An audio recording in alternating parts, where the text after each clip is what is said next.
Fashion Through History in Ancient China. Book 1. The Qin Dynasty. This book describes the history of clothing throughout the Qin Dynasty in China. The Qin Dynasty was the very first empire of China, and their traditional clothing are unique till this day.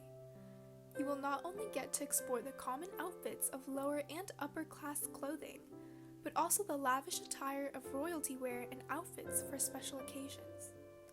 Author Haidee Xu, Illustrator Ena Chen, Designer Emily Luo, Translator Mingyue Li, Narrator Haidee Xu. About the Qin Dynasty.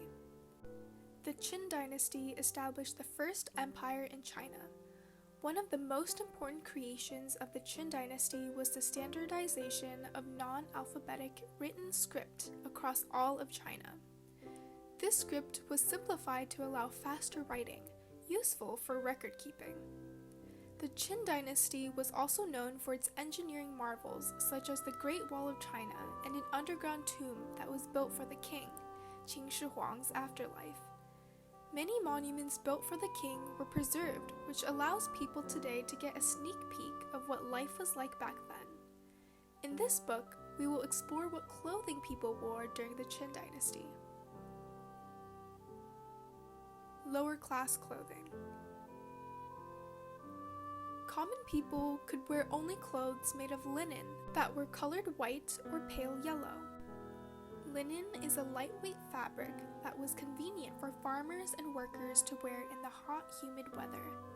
It was also very affordable, and it showed their low-class status.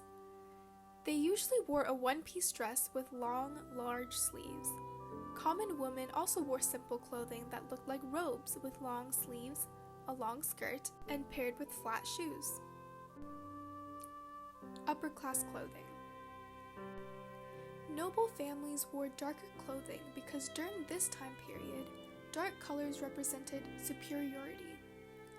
Not only did clothing reflect status, but so did accessories.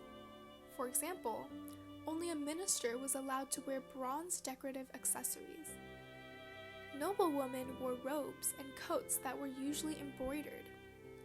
As time passed by, the coat tended to be shorter and the skirt became longer.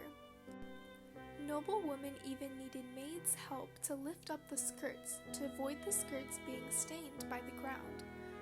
Only noblewomen wore a scarf around their arms called jingguo and high-heeled clogs. Royalty attire. Emperor Qin Shi Huang believed in the 5 elements theory and the balance of yin and yang within the country.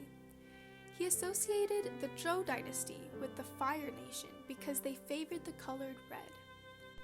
As a result, Qin Shi Huang wore a black robe which symbolized the power of water, which conquers the Zhou dynasty.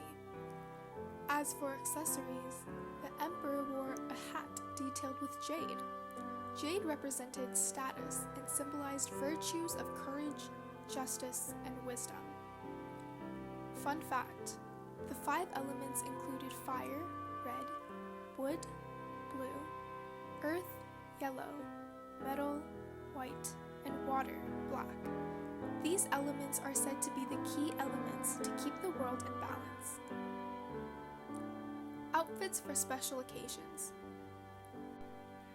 Court dress in this period was black when performing sacrificial ceremonies.